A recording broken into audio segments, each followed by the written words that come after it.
ыраачылыгы качан болот? Качан колдон келишинче адилеттүү болсоң, ыкыластуу болсоң, таза болсоң, аруу болсоң. Күч кубаттын ыраачылыгы ушунда, ал сиздерди коргоо, колдоо, жолдоо. Мына ушунда болот экен. Ал эми жаздын шүгүрү, жаздын ыраачылыгы бул бак отургузуу, бак тигүү. Эртең кыямат кайым болорун билсең дагы бак отургузуп кой деген сөз бар экен. Бул эмнени түшүндүрөт? Бул бак отургузуунун ушунчалык маанилүү иш аракеттигин түшүндүрөт. Бир дагы ушундай данышма сөз уккан жокмун. Эртеге кыямат кайым болорун билсең, чачыңа чач ула, кашыңды бою, тырмагыңды лактап ал, эрдиңди үйлөтүп ал дегенди уккан жокмун.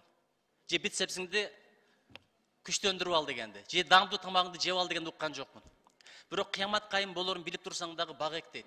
Не себептен дегенде бактын таптакыр зыяны жок экен, жалаң гана пайдасы бар экен. Биринчиден топурактын эрозия болбошуна чоң себеп ошол экен. Топурактын нымдуу сакталышына себеп ошол экен. Катмардын сакталышына, мөңгүлөрдүн сакталышына себеп ошол экен. Абанын таза болушуна себеп ошол экен. Азыр экологиялык проблема дүйнөдөгү эң чоң проблемалардын бирине айланды. Мөмөсүн жесең тамак экен. Чирип калса жок дегенде жерге минералдык зат болот экен да, курт кумурскалар жейт экен. Отунун жагат экенсиң. Жыгачынан курулуш материалдарын жасасаң болот экен. Кагаз чыгарсаң болот экен. Эч бир зыяны жок, жалаң гана пайда. Ошон үчүн мен бүгүнкү сөзүмдү жаз келип калды. Кыргызстанды жашыл өлкөгө айланталы ар бирөө салым кошолу деген ниет менен чыгып отуруп баштап отурам. Бир нерсени айтайын. Биз бак эгиш жагынан аркада калып атабыз. Өзбекстандын чек арасынан өтсөңүздөр, такыраган жер болсо дагы алар гүлдөтүп таштаган. Болбосо аларда суу биздегидей эмес. Тажикстан чек арасынан өтсөңүздөр, биздин чек арадагы аймагыбыз такырап турат, тигилер дүпүйгөн бак кылып койгон. Мурда Бишкек шаарын билесиздер, жашыл шаар деген аты бар эле. Азыр жашыл шаар болбой калды. Жаныбыздагы Алматы менен салыштыргыла, бул жакта Душанбе менен салыштыргыла, Ташкент, Самарканд менен салыштыргыла. Кишиневка бардым, алар да бизден кыйла жашыл экен. Москваны айтпай эле коеюн, тең жарымы жашыл Токой. Осака, Токиолорду айтпай эле коелу. Тбилисиге бардык, аларда дагы жашыл чынарлардын шаары деп коет экен. А бизде жылдан жылга кыркып баратабыз. Азыр ушул бак кыйгандан келген зыян барго, балким жер сатып атабыз, балким башка себептер менен кыйып атабыз. Ошолордон тапкан акчанын бардыгын бириктирсең, ушундан келген зыянды жаба албай калат. Ошон үчүн быйыл Кыргызстанды жашыл Кыргызстан кылалы. Ушул ниетте өткөн жылы мамлекет башчыбыз Жашыл Мурас деген акция баштаган. Ал эми жогорку кеңеш ошону колдоп, жашыл Кыргызстан деп биз токтом кабыл алып бергенбиз. Урматтуу кесиптештерим. Бирок ойлоп атасыздар, өкмөт кылат деп ишенбей эле коелу. Ушул жерде биз отчет алдык. Жашыл Мурас, жашыл Кыргызстан боюнча. Өткөн жылы 6 миллион дарак эктик дейт. Каяк экти бир жараткан билет. Караңыздар, аңырайган жерлер аңырайып эле турат. Канчасы көктөп кетти, канчасы курап калды. Бул боюнча дагы так аналитика жок. Министрге орун берсе, суроо берсе, Майыл чарба министрине. Бирдемелерди айтып койду, эми аны текшерип чыгыш үчүн, билбейм, жаңы технологиядан 1000 дап келсең да текшерип чыга албайсың. Ооз менен айтып койду, мынча проценти көктөдү, мынча проценти курап калды деп. Ошого урматтуу мекендештерим, жаш балдар Кыргызстанда бир адамдан бир китептеп, ар бир адамдан китеп сурап жүрүп, Кыргызстанда 300дөн аш китепкана ачып койду. Бир тыйыны жок балдар. Мен айтам, ач калган, кеч калган балдар деп. Биз суранат элем, ар бирибиз ушул жылы бир адамдан бир көчөт деген долбоор кылалы. А мен айтат элем, бир адамдан бир көчөт эмес, бир адамдан 3 көчөт деп. Эмнеге? Бирөө өткөн бабалар үчүн болсун, бирөө келечек муун үчүн болсун, бирөө өзүбүз үчүн болсун. Чоң атам раматылык айтчу эле, мен өлгөндө эстелик курбай эле койгула, эстелигиң болгону таш экен. Мүрзөмдүн үстүнө дарак отургузуп койгула. Чымчык консо анын да сообу тийсин, курт кумурска көлөкөлөсө мунун да сообун тийсин деп. Ошон үчүн, урматтуу мекендештерим, мен суранат элем, быйыл ар бирибиз бак эгели. Көпчүлүк ойлоп атат, мен этаж үйдө жашасам, жерим болбосо каяка эгем деп. Туугандарга бергиле, акчасын бергиле, же көчөт сатып бергиле. Силердин атыңардан жок дегенде ошол эгилип калсын. Biz 6 milyon ektikte bozu толтырып атабыз. Турция 6 milyon көчөттү 3 саатта эккен. Кечирип коюңуздар, 11 milyon көчөттү. Турциянын планы боюнча быйыл 7 миллиард бак эгебиз деп атат Турция. 7 миллиард бак. Ушундай бак эгүүнүн берекеси менен эрозия болгон топурактарды сактап калыптыр 154 миллион тонна.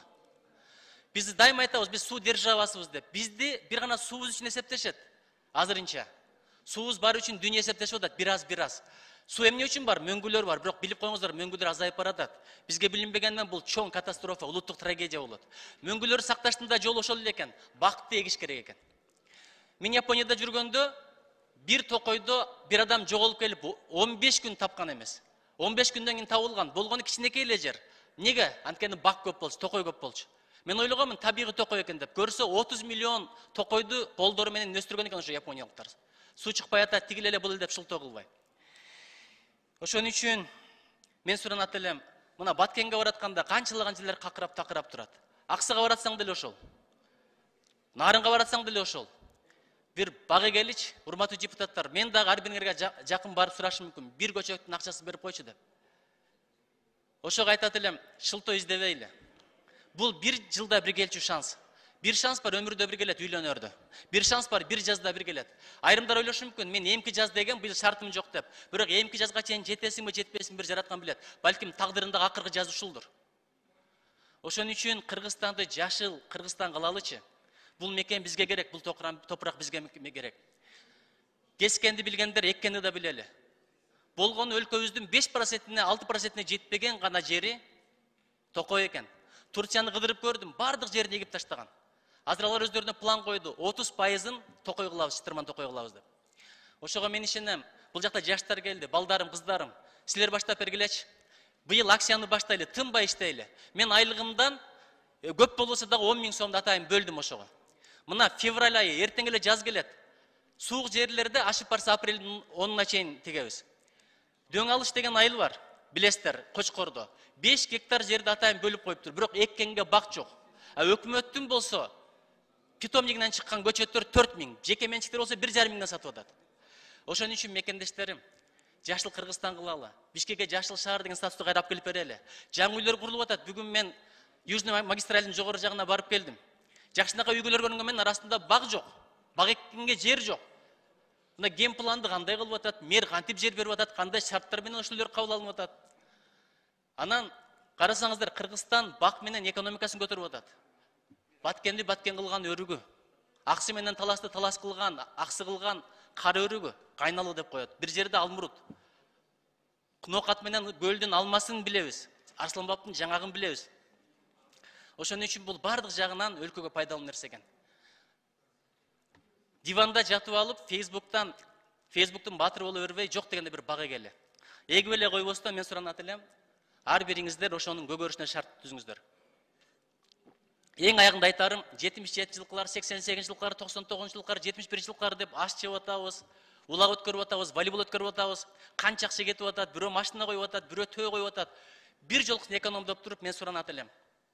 Көчөт топтоп туруп көчөтө келечи. Өткөн жылы мен 77 жылкылмын. Атайын ошол мундагыларды баштап барып, бир жерге 1000 көчөт эктик. Анан мен бул жакта депутаттар турат, айрымдарын эстафета кылганмын. Кээ бирлери аткарды, кээ бирлери аткарган жок. Кийинкиде чыгып алып айтам, бул депутатка эстафета кылсам, аткарбай койду деп. Ошон үчүн мекендештерим, бул өлкө бизге керек. Бир отчет үчүн эмес, жашыл мурас үчүн эмес, жашыл Кыргызстан үчүн эмес, президентке көрүш үчүн эмес, чын ыкыластан бак эгип коелучу. Ар бир мекендешим карыган атаң үчүн эк. Ошон үчүн бала кылып сени тарбиялады. Жаңы төрөлгөн балаң үчүн эк. Ошон үчүн ал сени тарбиялады. Бир адамдан 3 көчөт. Болгону 21 миллион эгет экенбиз. Турция айттым го 3 саатта 11 миллион эккен. Бизден калкас Монголия бир жылга 1 миллиард эгебиз деп ниет кылып атат.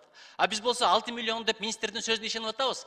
Дагы бир жыл айтам, какыраган жер какырап, такыраган жер такыраган бойдон турат. Ошон үчүн жашыл Кыргызстанды куралы.